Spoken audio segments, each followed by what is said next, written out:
सुनो सुनो सुनो, अपने घर मजबूत बना लो, अपने घोंसले मजबूत बना लो, क्योंकि बारिशों का मौसम शुरू होने वाला है। सुनो सुनो सुनो। तोते भैया, फिर तो मुझे भी बहुत सारी सूखी घास, तिनके और लकड़ियाँ जमा कर लेनी चाहिए।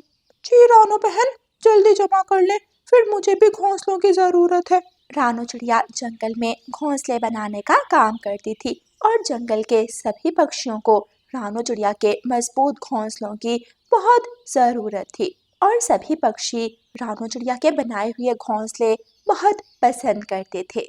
रानो चिड़िया जंगल में घास और सूखे तिनके खोजने निकल जाती है। रानो चिड़िया पहाड़ों की तरफ जाती है, लकड़ियों का बंडल बांधती है और सारा सामान सर पर उठाकर घर आ जाती है। जैसे ही रानो चिड़िया घर आती है, तेज बारिश शुरू हो जाती है, लेकिन अब रानो चिड़िया को कोई चिंता नहीं थी।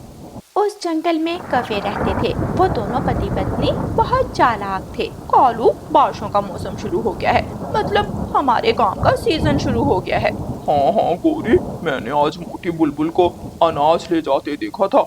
उसके घर बहुत अनाज है, उसके घर चलते हैं।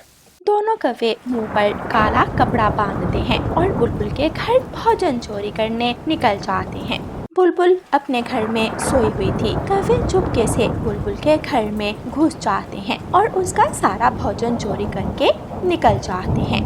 अगली सुबह बुलबुल जंगल की रानी चील के पास जाती है। चील रानी, मैंने बहुत मुश्किल से भोजन जमा किया था।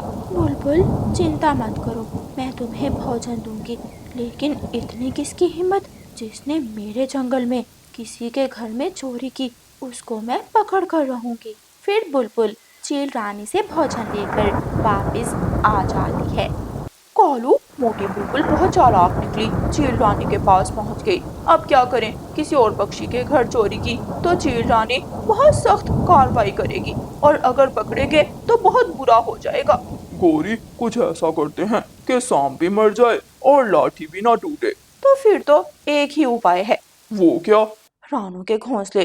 कालू जी, हम रानू चिड़िया के घोंसले चुराएंगे और फिर महंगे दामों बेचेंगे। रात हो जाती है। रानू चिड़िया अपने घर में सुकून से सो रही थी। कौवे चिड़िया के घर घुस आते हैं और चिड़िया के उस कमरे में चले जाते हैं जहाँ चिड़िया ने बहुत सारे घोंसले तैयार करके रखे हुए थे। कौवे रानू चिड़िया के कुछ घोंसले चुरा लेते हैं और जल्दी से वापस भाग आते हैं। कालू जी, अब जाकर घर के बाहर बोर्ड लगा दें कि हमारे यहाँ से भी मजबूत बनाए गए घोंसले मिलते हैं। गौरी, अभी बारिश तेज है, कम होती है तो मैं जाता हूँ। कुछ देर बाद कालू कौवा जाता है और घर के बाहर बोर्ड लगा आता है। तोता वहाँ से गुजरता है। कौवों के पास भी घोंसले होते हैं, मुझे घोंसला चाहिए, क्यों ना इस बार कौवों से घोंसला खरीद कर देखूं। ऐसा सोचकर तोता कौवे के घर के दरवाजे पर दस्तक देता है। कालू कौवा दरवाजा खोलता है। मुझे 2 घोंसले दे दो, एक मेरी पत्नी हरियाली के लिए और एक मेरे लिए। अभी ला देता हूँ। फिर कालू कौवा जाता है और तोते को घोंसले ला देता है। तोता खुशी खुशी कालू कौवे को पैसे देता है और घोंसले ले जाता है। मिठू जी, बहुत मजबूत घोंसले हैं, लगता है बहुत मेहनत करती है रानो बहन घोंसले बनाने पर। नहीं हरियाली, ये रानों के घोंसले नहीं है, ये तो मैं कौवों से लेकर आया हूँ। मिठू जी, आइंदा हम कौवों से ही लेंगे घोंसले, बड़े मजबूत घोंसले हैं ये। ऐसे जंगल में कौवों के घोंसले बिकने लगे हैं। ये पक्षी बहुत धोखेबाज हैं, अब मुझसे घोंसले लेने तो आते ही नहीं हैं और मेरे घोंसले इतने सारे थे, ये तो मुझे कम लग रहे हैं। पता नहीं मेरा वहम है या फिर सच में किसी ने मेरे घोंसले चुरा लिए हैं। सौंदर्य, हमें कुछ मजबूत घोंसलों की ज़रूरत है। जंगल में कौन अच्छे और मजबूत घोंसले बनाता है? चील रानी, पहले तो सारे जंगल में रानू चिड़िया के घोंसले बहुत मशहूर थे, लेकिन अब कुछ दिनों से कौवों ने भी घोंसले बनाना शुरू कर दिए हैं और जंगल के पक्षियों का कहना है कि उनके घोंसले ज्यादा अच्छे हैं। तो फिर जाओ सौंदर्यों और कौवों को 15 घोंसलों का ऑर्डर दे आओ। उल्लू चील रानी के आदेश का पालन करते हुए कौवों के घर पहुंच जाते हैं। कालू जी, इतना बड़ा ऑर्डर, मुझे तो विश्वास नहीं हो रहा। गौरी, एक साथ 15 घोंसले कैसे चुराएंगे? वैसे भी उस चिड़िया के घोंसले कौन सा बिक रहे हैं, हम चुरा लेंगे तो क्या हो जाएगा। फिर कौवे रानू चिड़िया के घर से 15 घोंसले चुराने का सोच लेते हैं। रोज बरोज घोंसले घटते जा रहे हैं, मेरी तो इतनी सेल भी नहीं हो रही। फिर कौन दुष्ट है ये, अब जो कोई भी है मैं छोड़ूंगी नहीं उसे। रानू चिड़िया घोंसले के ऊपर की सूखी घास उठाती है और नीचे कांटे रख देती है।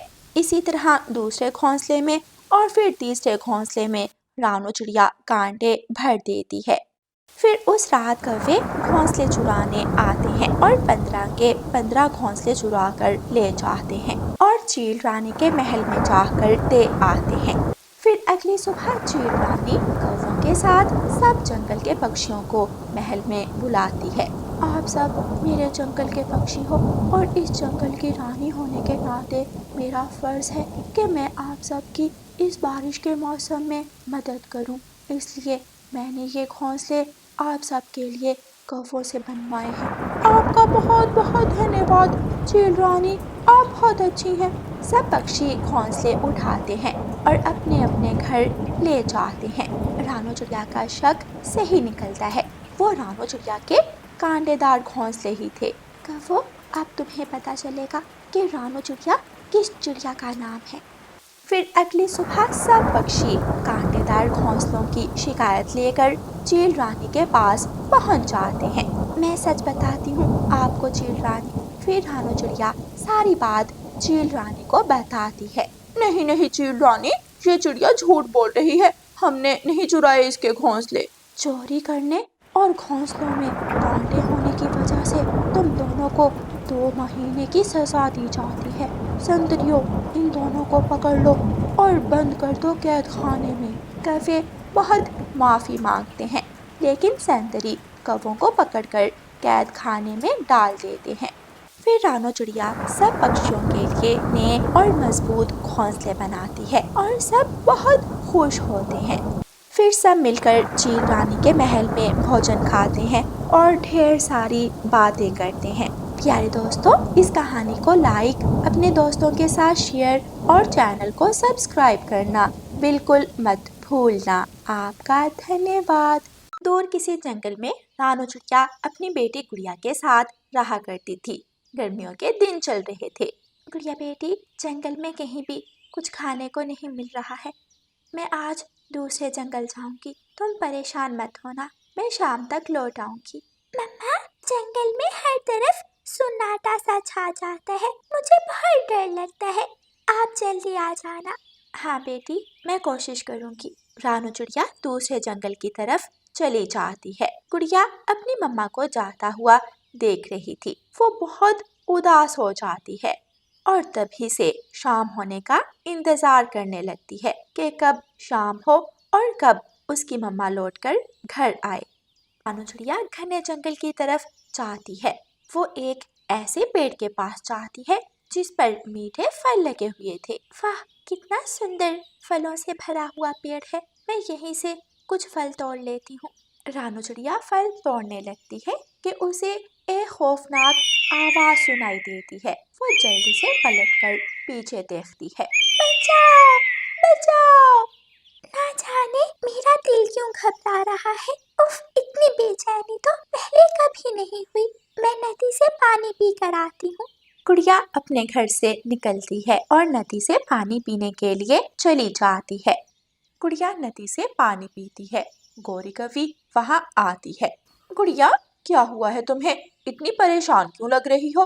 कुछ नहीं गौरी आंटी, मेरी तबीयत कुछ ठीक नहीं है, मेरा दिल बहुत घबरा रहा है। तुम्हारी मम्मा कहाँ है, तुम अकेली नदी पर क्यों आई हो?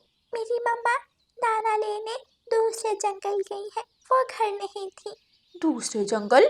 वहाँ तो सुना है खतरनाक चीलें आ गई हैं और उनका ही राज है उस जंगल में। क्या गौरी आंटी, क्या आप सच कह रही हैं? गुड़िया और भी परेशान हो जाती है।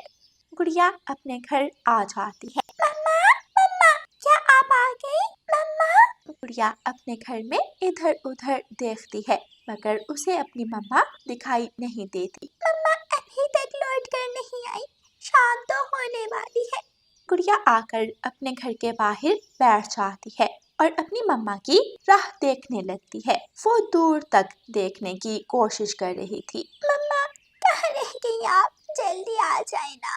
गुड़िया इधर उधर देखती है।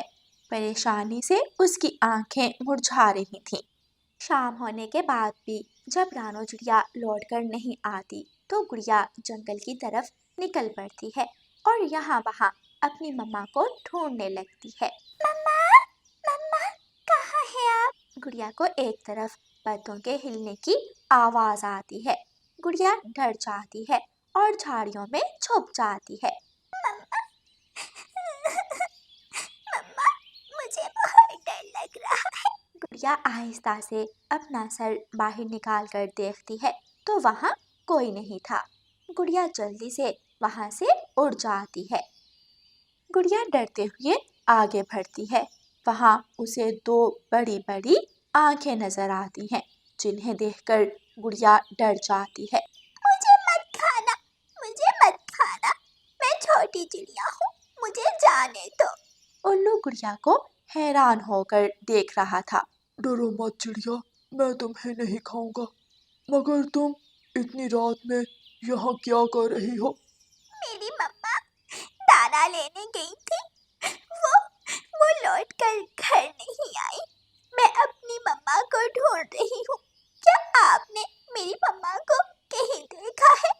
हाँ छोटी चिड़िया, मैंने उस तरफ चील की जोरदार आवाज सुनी थी। मुझे लगता है कि चील ने आज शिकार किया है। हो सकता है वो तुम्हारी मम्मा हो।